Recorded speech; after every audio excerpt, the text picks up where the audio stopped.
दोस्तों, दुनिया में दो तरह के लोग होते हैं। एक वो जो सुबह उठकर एप्पल का फोन चेक करते हैं और दूसरे वो जो शाम को चाय के साथ हल्दीराम की भुजिया खाते हैं।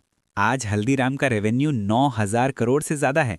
ये फिगर सुनने में शायद बस एक नंबर लगे, लेकिन कॉन्टेक्स्ट समझो। ये डोमिनोज और मैकडॉनल्ड्स के इंडिया रेवेन्यू को मिला दो, उससे भी ज्यादा है। एक देसी नमकीन बेचने वाला ग्लोबल जायंट्स को हरा रहा है। कैसे? ये कहानी किसी एमबीए की नहीं है। ये कहानी शुरू होती है 1919 में बीकानेर, राजस्थान की रेत यानी सैंड में एक 12 साल के लड़के के साथ, जिसका नाम था गंगा बिशन अग्रवाल, जिन्हें प्यार से लोग हल्दीराम बुलाते थे। उस वक्त बीकानेर में हर घर में भुजिया बनती थी।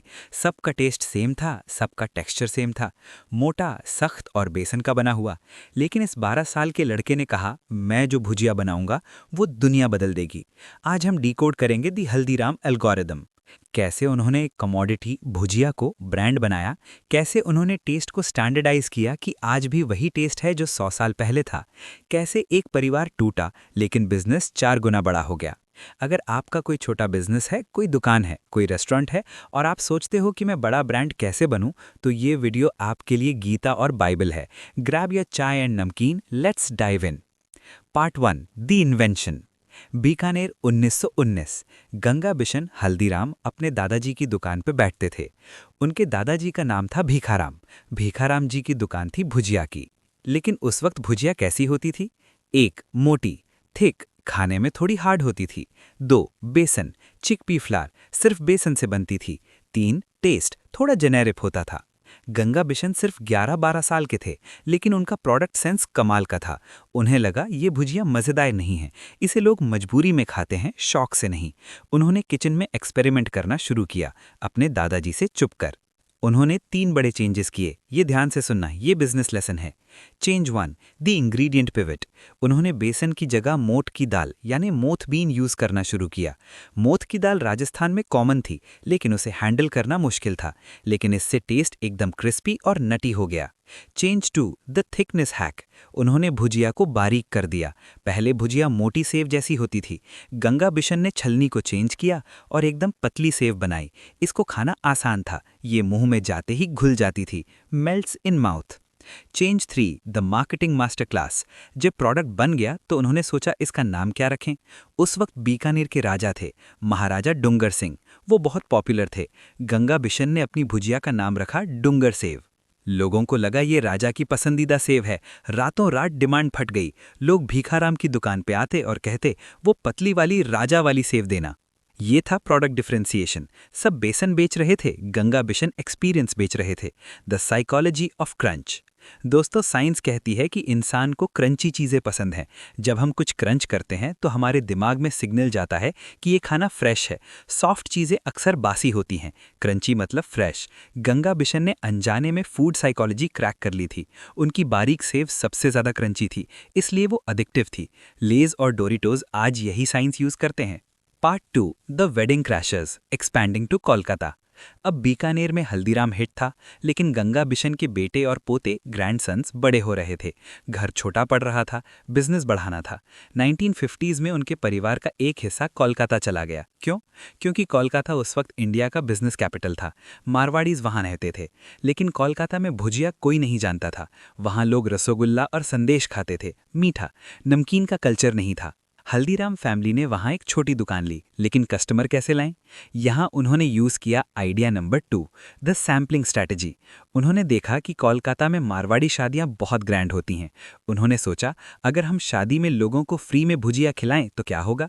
वो शादियों में गए और वहां अपने स्टॉल लगाए और फ्री सैंपल्स डिस्ट्रीब्यूट किए। लोगों ने टेस्ट किया, अरे ये क्या नई चीज़ है, स्पाइसी है, क्रिस्पी है।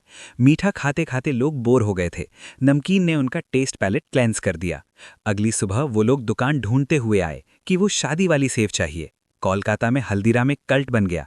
यहाँ से उन्होंने सीखा कि टेस्ट इज़ अ हैबिट। आपको पहली बार कस्टमर के मुंह में प्रोडक्ट डालना पड़ेगा, उसके बाद प्रोडक्ट अपने आप बिकेगा। Part 3, the family split competition with in blood. जैसे जैसे पैसा आया वैसे वैसे परिवार बड़ा हुआ और बिजनेस फैमिलीज का एक ही रूल है, पार्टीशन, बंटवारा। 1990s आते आते हल्दीराम फैमिली 3 हिस्सों में बट गई और ये बंटवारा जमीन का नहीं था, ये टेरिटरी यानी इलाके का बंटवारा था। इमेजिन करो इंडिया का map. Number 1, Haldiram manufacturing Delhi, ये मनोहर लाल अग्रवाल के पास गया, north India. Number 2 Haldiram Bhujiawala Kolkata, ये प्रभुशंकर अग्रवाल के पास गया, east India. Number 3 Haldiram foods Nagpur, ये शिव किशन अग्रवाल के पास गया, वेस्ट और साउथ इंडिया। 3 कंपनियां, ब्रांड एक, हल्दीराम, लोगो थोड़ा डिफरेंट लेकिन नाम सेम। लेकिन इसमें सबसे बड़ा गेम खेला नागपुर वाले हल्दीराम ने, शिव किशन अग्रवाल ने। उन्होंने देखा कि साउथ और वेस्ट इंडिया में नमकीन का मार्केट हाली है, लेकिन उन्होंने सिर्फ नमकीन नहीं बेचा, उन्होंने रेस्टोरेंट कल्चर शुरू किया। आज अगर आप हल्दीराम जाते हो तो आप सिर्फ पैकेट लेने नहीं जाते, आप राज कचौरी खाने जाते हो, आप छोले भटूरे खाने जाते हो, the McDonald's of chaat. India में चाट यानी स्ट्रीट फूड हमेशा से पॉपुलर था, लेकिन मिडिल क्लास डरता था, पानी गंदा होगा, पेट खराब हो जाएगा। हल्दीराम ने क्या किया, उन्होंने स्ट्रीट फूड को एसी रूम में लाके रख दिया, वेटर्स ने ग्लव्स पहने, साफ पानी यूज किया, रेट थोड़ा बढ़ा दिया। मिडिल क्लास को क्या चाहिए था, safe street food. Haldiram became the McDonald's of India, safe, predictable, tasty. Part 4 the packaging revolution. अब आते हैं उस चीज पे जिसने हल्दीराम को ग्लोबल बनाया, पैकेजिंग। 1980s तक नमकीन लूज बिकता था, कागज की थैली में। प्रॉब्लम क्या थी, एक सीलन यानी मॉइस्चर, 2-3 दिन में नमकीन सॉफ्ट हो जाता था, खराब हो जाता था। दूसरा शेल्फ लाइफ, आप इसे एक्सपोर्ट नहीं कर सकते थे, लंदन या अमेरिका नहीं भेज सकते थे। हल्दीराम, दिल्ली और नागपुर ने डिसाइड किया हमें टेक्नोलॉजी लानी पड़ेगी।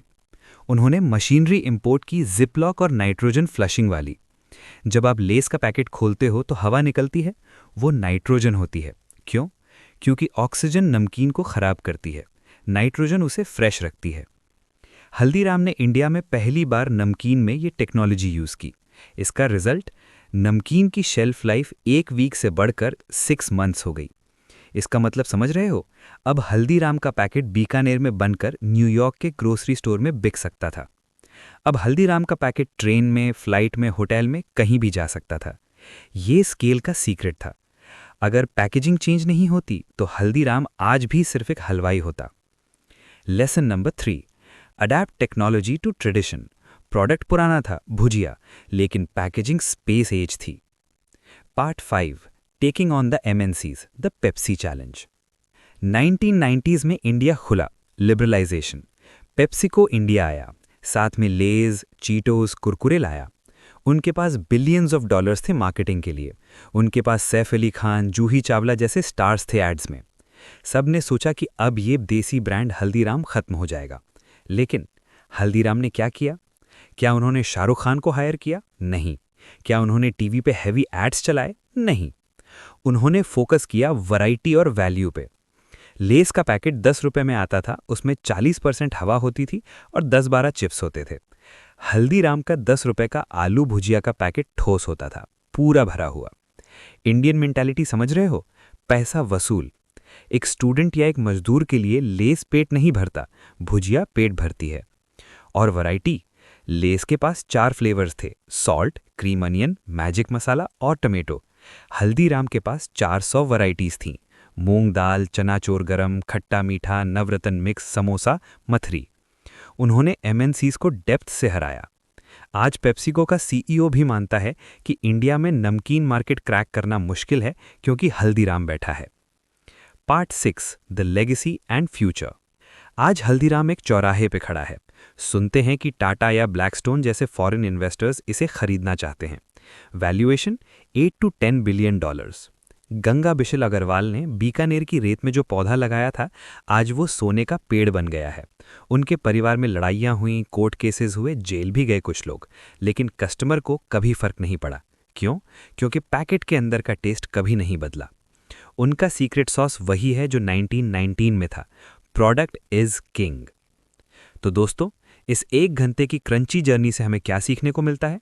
1, प्रोडक्ट डिफरेंशिएशन। बेसन की जगह मोठ की दाल, मोटी सेव की जगह बारीक सेव, भीड़ में अलग दिखो। 2, सैम्पलिंग इज सेलिंग। अगर प्रोडक्ट नया है, जैसे कि कोलकाता में था, तो लोगों के मुंह में ठूस दो। एक बार टेस्ट लग गया तो कस्टमर लॉयल हो जाएगा। 3, मॉडर्नाइज और डाई। अगर वो लूज पैकेट में बेचते रहते तो आज ग्लोबल ब्रांड नहीं बनते। नाइट्रोजन पैकेजिंग ने गेम बदल दिया। 4, ट्रस्ट द ट्रेडिशन। एमएनसीज के आने से डरो मत, अपनी स्ट्रेंथ्स, वैरायटी, टेस्ट, क्वांटिटी पे खेलो। गंगा बेशन अग्रवाल एक स्कूल ड्रॉप आउट थे, लेकिन उन्होंने हमें सिखाया कि टेस्ट की कोई लैंग्वेज नहीं होती। अगर आपका प्रोडक्ट दिल जीत लेता है तो दिमाग की ज़रूरत नहीं पड़ती। तो अगली बार जब आप हल्दीराम का पैकेट खोलो तो याद रखना उस 12 साल के लड़के को जिसने कहा था कि मैं दुनिया बदल दूंगा, एक भुजिया एट अ टाइम। दोस्तों, अगर आपको ये स्टोरी चटपटी लगी तो लाइक और सब्सक्राइब करो। हमने अब फूड इंडस्ट्री कवर कर ली है। नेक्स्ट एपिसोड में हम किसके बारे में बात करें? क्या हम रतन टाटा की बात करें, the salt to software legend, या अजीम प्रेमजी की बात करें, cooking oil to IT giant? Comment section में बताओ। Keep crunching, keep building. जय हिंद।